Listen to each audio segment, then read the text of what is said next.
புத்திரன்கோட்டை உயர்நிலைப் பள்ளியில் 10ஆம் வகுப்பு தேர்ச்சி பெற்ற அரசு பள்ளி மாணவிகளுக்கு பரிசுகள் வழங்கி பாராட்டு தெரிவிக்கும் நிகழ்ச்சி நடைபெற்றது.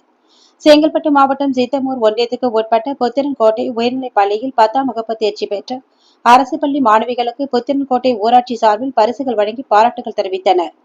புத்திரன்கோட்டை ஊராட்சி உயர்நிலைப் பள்ளியில் 10ஆம் வகுப்பு படித்த ரோஜினி 489, லோகிஷா 457, பவஸ்ரீ 433 என்ற 3 மாணவிகள் சிறந்த மதிப்பெண் எடுத்ததற்கான மாணவிகளை ஊக்கப்படுத்தும் விதமாக 1 மற்றும் 2, 3 என பரிசுகள் வழங்க வேண்டும் என புத்திரன்கோட்டை ஊராட்சி மன்ற தலைவர் நிர்மல்குமார் தலைமையில் பள்ளி மாணவிகளுக்கு பரிசுகள் மற்றும் பாராட்டு தெரிவித்து கல்வி ஊக்கத்தொகை வழங்கி மாணவிகளை பாராட்டினார்.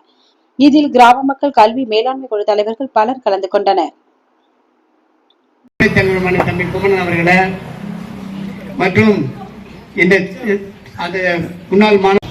மற்றும் முன்னாள் மாணவர் சங்க தலைவர் அண்ணன் தீர்த்தமலை அவர்களும் அதற்கு 1 லட்சம் ரூபாய் நாம் கட்ட வேண்டும் என்று அந்த கோரிக்கையை நம்முடைய கிராம நிர்வாக தலைவர்களே, ஊராட்சி மன்றத்தினுடைய நல்ல எடுத்துக்கலாம். அதுபோன்று இப்போ நம்ம இந்த இளவரசிகளை மாணவ மாணவிகளே, உங்கள் அனைவருக்கும், பொதுமக்களே, உங்கள் அனைவருக்கும் என்னுடைய மனமார்ந்த வணக்கத்தை தெரிவித்துக் கொள்கிறேன். காட்டிக்கல அது உங்களோட பெருந்தன்மை. அரசு உயர்நிலைப் பள்ளி புத்திரன்கோட்டை 40% இருக்கு. ஸோ இந்த மார்க் நாங்கள் எடுத்ததுக்கு காரணமே எங்கள் டீச்சர்ஸ் தான்.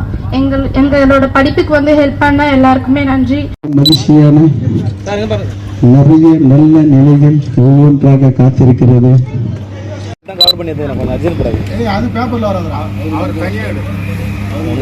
வேர்ல்டுலேயே வரைக்கிறேன், ஏன் கவலைப்படுறேன்.